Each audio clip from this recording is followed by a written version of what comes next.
Oh, thank you. That was lovely. Thank you. And thank you all for turning up. This is really touching and lovely to see so many people here. Thank you. Um, well, I'm here because of Obamanos.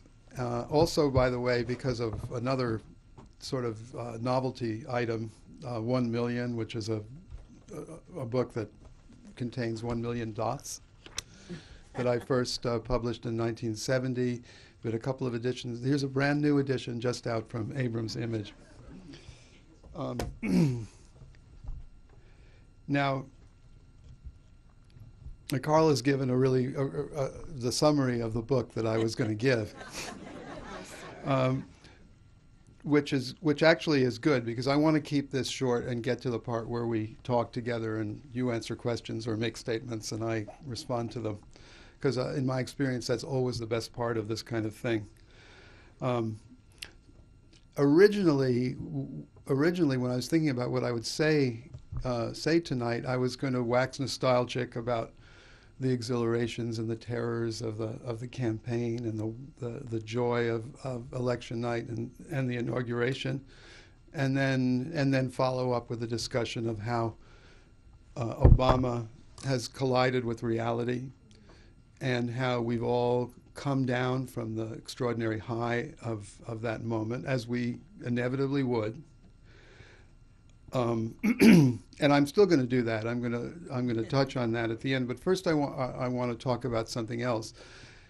Today's the anniversary of the 20th anniversary of the fall of the Berlin Wall, and there's a lot of discussion around about what the causes of that were and the role that Ronald Reagan played in that event.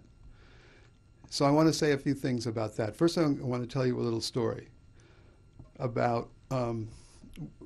This goes back to when I worked in the White House for Jimmy Carter as a speechwriter. One day I was reading the paper and I saw a little item in the paper about how Komsomolskaya Pravda, or Youth Truth, the daily newspaper of the Komsomol, the Young Communist League of the Soviet Union, had run a kind of letter writing campaign in obviously responding to Carter's human rights campaign, in which they printed a postcard. And people were supposed to kind of sign this postcard and send it addressed to the White House. Just a little item in the paper. So I was curious. I went downstairs to the mailroom in the old executive office building and said, have you been getting some mail from the Soviet Union? And they said, yeah, well, follow me. And took me to a room which was filled with sacks of mail. And there were hundreds of thousands of these postcards, which was a stamp collector's dream. I mean, they all had these Russian stamps on them. So this was in 1977. It was a few months into the administration. Carter had been conducting this human rights campaign and calling on the Soviet Union to do something. And so I bestirred myself to write a memo to Zbigniew Brzezinski, our national security advisor, and I said, why don't we do this? Let's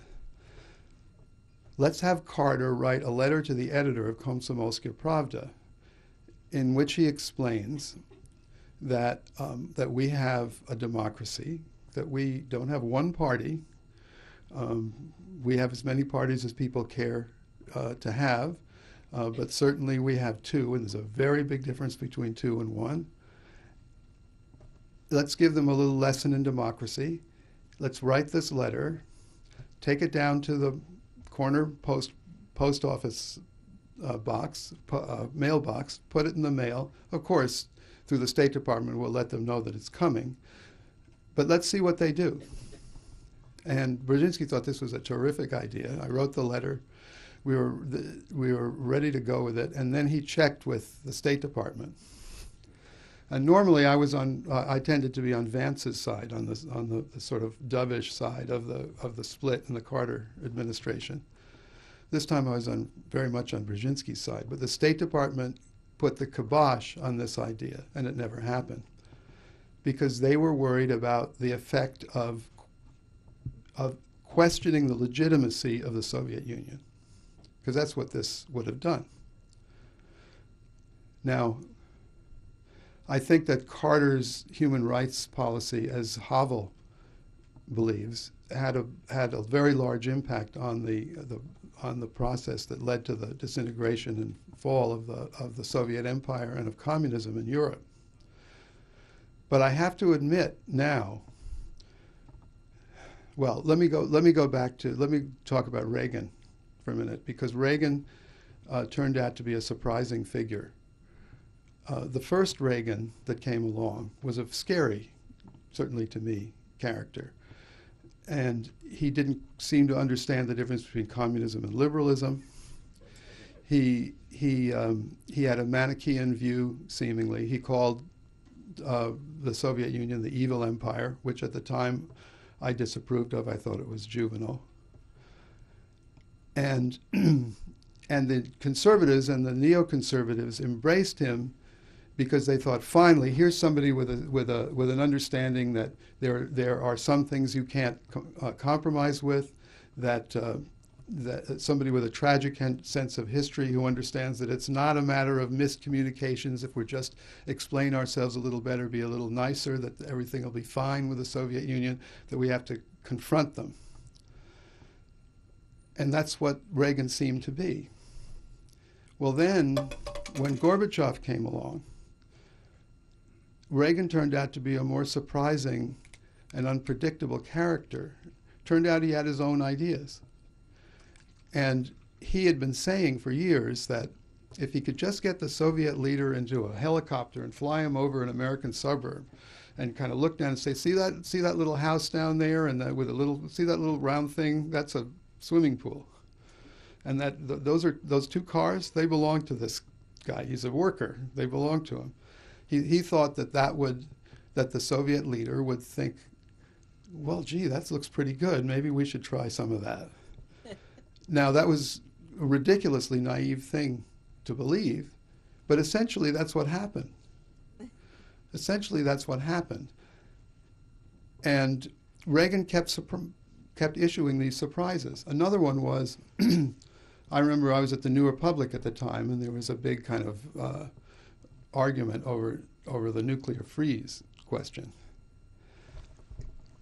And we published a couple of long defenses of the morality of deterrence, and the entire conservative and neoconservative infrastructure had mobilized in favor of arguments in favor of nuclear deterrence. Then one day Reagan gave a speech, his Star Wars speech, I guess it was, in which he said that nuclear deterrence was immoral. That the idea that we were going to defend ourselves by annihilating the Soviet Union, that was not acceptable. Well, his argument was for Star Wars. Star Wars was a fantasy, of course. But he believed in it. And then when Gorbachev came along, he negotiated with Gorbachev. He did not stand in the way. He did not believe, as for example, Dick Cheney believed, that it was a trick, that this was a KGB plot to get us to lower our guard. He thought Gorbachev meant what he said. And surprisingly, Reagan meant what he said. For example, he said that the United States would share Star Wars technology with the Soviet Union. Well, everybody dismissed that as ridiculous. Gorbachev certainly did, and Gorbachev's military people did. And for that reason, an extraordinary opportunity was missed. I mean, on the whole, Reagan's contribution to the end of the Cold War was not to do anything, rather to let things unfold as they did unfold. I know that it's now an article of faith among conservatives that tear down this wall, that speech led to the wall being torn down. There's certainly no causal relationship there. But there is a relation. But had Reagan stuck to the Richard Pearl neoconservative vision, he could have torpedoed Gorbachev, probably could have caused the Cold War to continue for a number of years. He didn't do that.